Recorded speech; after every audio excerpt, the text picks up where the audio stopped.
What's up guys, Houndish here, and today we are back with more Destiny 2 Season of Dawn news, and of course we've just had that major content drop this week, and so there are quite a few different things to talk about. In this video, we're going to speak about new exotic catalysts in the game. There are a few that you can pick up right now. We're also going to talk about some lore that refers to Prince Uldren for one of the first times since we learned of his resurrection. But we're also going to talk about the return of Saint 14, some of the quests associated with that, his vendor inventory, and yes, he is going to be a vendor located in one of the social spaces. We'll talk about the exotic quests that he has, building an obelisk in the tower. We've also got some things to round up about hidden exotics, upcoming exotic quests for the Dawning, the new Dawning weapon, an Iron Banner pinnacle weapon, and a couple of updates and other things to talk about associated with this content drop. So guys, as always, if you enjoyed this video, a rating really helps me out down below. But now let's get straight into it. Quick heads up, we are going to talk about some Sundial content, as well as some of the exotic quests in the game, and I did make videos breaking down how the Sundial and the loot tables work, as well as some of those new exotic quests just yesterday, so you can check those out if you want to. But first, let's talk about some new exotic catalysts that you can pick up in the game at the moment. And so we have the catalyst for Lord of Wolves and for Black Talon, and both of these appear to be dropping randomly from activity completions, so you can get them in Gambit, Strikes, Crucible, and the drop rates seem pretty high as well. You can see for Lord of Wolves right there, it increases the reload speed while Release the Wolves is active, and increases stability when it's not. So that's an interesting one, but there also is Black Talon, where shots blocked immediately after guarding increase the damage of Crow's wings for a short duration. And so good luck hunting and completing those. However, there is also the Symmetry that we can earn via the Season Pass, and once you've picked the weapon up, if you head to Banshee, you should have a quest to get the Catalyst, and you earn progress by completing Sundial runs, Gambit, Crucible matches, playlist strikes, and Nightfalls. Now though, let's round up and talk about a couple of other things. We do have plenty of Season of Dawn content to talk about, but from one of the upcoming Dawning ships, it appears that we are finally getting another lore reference to Prince Uldren since his resurrection. And so if you read the lore tab for the Amnestia S2, it says, for the last 3 weeks, the Guardian has been camping in a rusted out shipping container far off the main pathways that are buzzing with sparrows. He stays out of the way of Guardians, and if he can't do that, he keeps his helmet on, always. All he has to his name is some beat up gear, a ring, and a silk sheet. Those are the things that he woke up with. He wears the ring on a chain and keeps the sheet as a comforting reminder of something that he can't remember. He spends his days alone. Other Guardians are an unpredictable source of pain and confusion. Some react to him with outright hostility. Others are overcome by some personal and unexplained grief. He doesn't know why, and that was the most painful lesson of being reborn. It's better to be alone. One night, he sits with his head against his knees and listens to the distant snaps of gunfire. He hasn't seen anyone in about a week, but he can hear them, and somehow that makes the loneliness worse.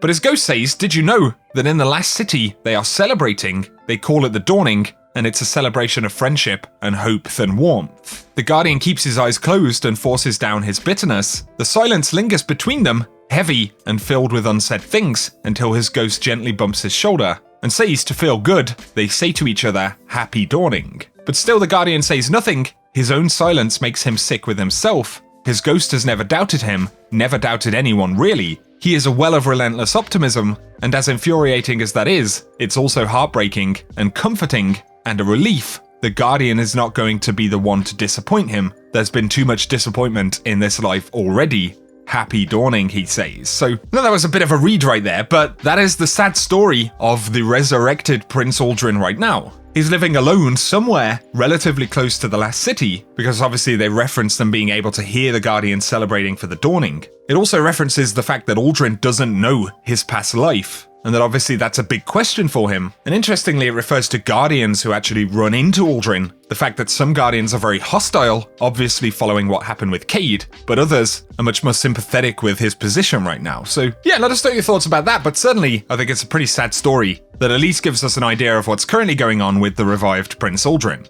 Now though, let's move on to some of the new content that we've got going on at the moment. Of course, we've approached the Sundial, we've met Osiris again, and we've started gaining access to some of the rewards there. There's a story thread as well, where we get to see Saint 14 in a previous timeline, but of course we know that next week, on the roadmap, we will be embarking on a quest to actually save Saint 14. And so from the quest that we can see right here, we are going to find Saint 14's ghost, and we'll do this by opening a gateway into the Vex network that we'll find on Nessus. Once we've done that and returned Saint 14's ghost to Osiris, we'll go through a process of recharging the Sundial in order to open the Infinite Forest for Saint 14 to pass through. And spoiler alert right here, but it turns out Saint 14 will actually return and be housed in the tower hangar as a vendor.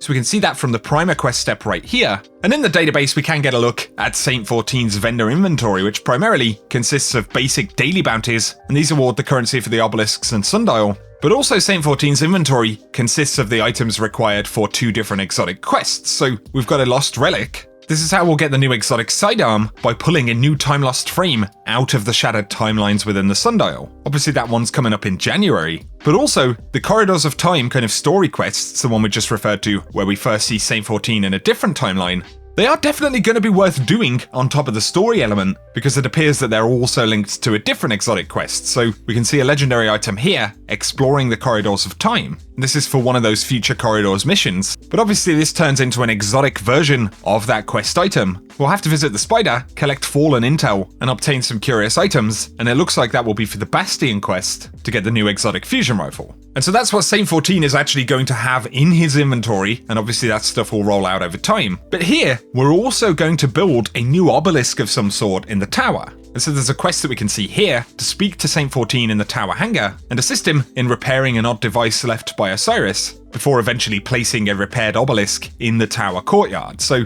we can see that right here.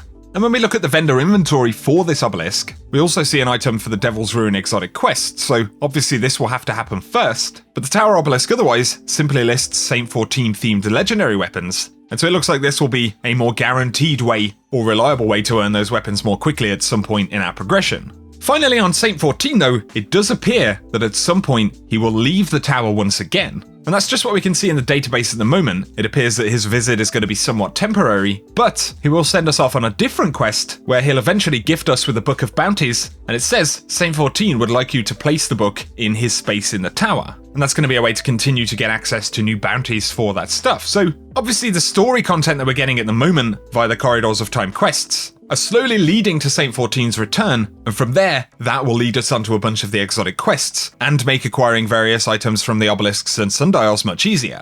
And so let me know what you think about that. Of course, we have the Symmetry exotic, we're getting the new sidearm and the kinetic fusion rifle from Saint 14, but in the database at the moment, there is an additional hidden exotic heavy weapon which is classified, so that's possibly another weapon we'll get at some point in this season. Of course, it isn't guaranteed, it hasn't been announced or anything like that, so we'll have to wait and see. But there's definitely room for a potential hidden exotic quest this season, so that's pretty cool. Here, let's speak about the Dawning and some of the 2019 rewards that we're gonna get. There will be a new exotic sparrow, and we'll need to complete a quest for this. There are various different phases where we need to use the holiday oven to bake gifts, so we will be seeing a pretty similar kind of setup for how the event actually works. And so there's initially a quest to get the Alpine Dash exotic sparrow, and then a continuation of that quest where you can upgrade the sparrow. And so that sounds pretty interesting, pretty similar to the Dawn and Cheer sparrow we had last year, I guess. On top of this though, there is going to be a new legendary kinetic weapon, and this time it's a submachine gun, so it's called the Cold Front, and we can see it's got a similar model to the kind of Hake SMGs.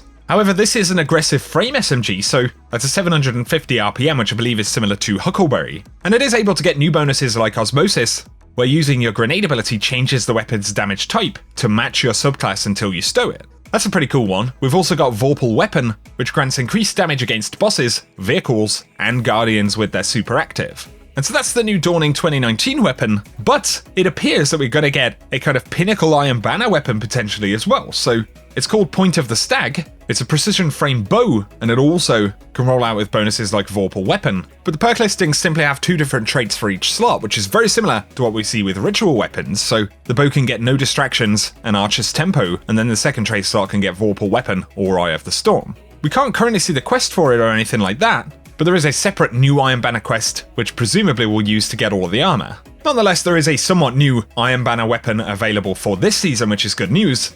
And so, aside from the Sundial content, everything that we're currently doing and unlocking in the game, this is a bit of a look at some of the upcoming exotic quest stuff, Saint 14, how the Obelisk content will develop, and of course some of those event things like the Iron Banner and Dawn and stuff. Only other thing I wanted to mention in this video in particular is that Bungie have started tweeting out breaking down which items are offered for silver only. So they said current Eververse items being offered for silver only this season include Finishers, the Clock Cleaner, Fist of Fury, Flash Kick, Sure Shot, Nail on the Head, and On Guard. There are the emotes Gunslinger's Anticipation, Sunbreaker's Anticipation, and Dawnblade's Anticipation. And then we've got Nightstalker, Sentinel, and Voidwalker's Respite, as well as an ornament called the Violent Exorcism. So, according to Bungie for the moment, those are the only silver items in Eververse at this current moment, And so at least anything that isn't on that list but is currently being sold for silver, you can pretty easily identify as something that potentially will be sold for bright dust in the near future. For today guys, that's everything I wanted to round up in this video though. I'll be keeping you posted on the rest of the seasonal content, weapons, rewards, quests, and all that good stuff. So if you are new to the channel, be sure to get subscribed, but if you've enjoyed the video, a rating below is very much appreciated. Let us know your thoughts on what we've seen in Season of Dawn so far, but otherwise thank you as always for tuning in guys, and whatever you get up to, I hope you have an awesome day.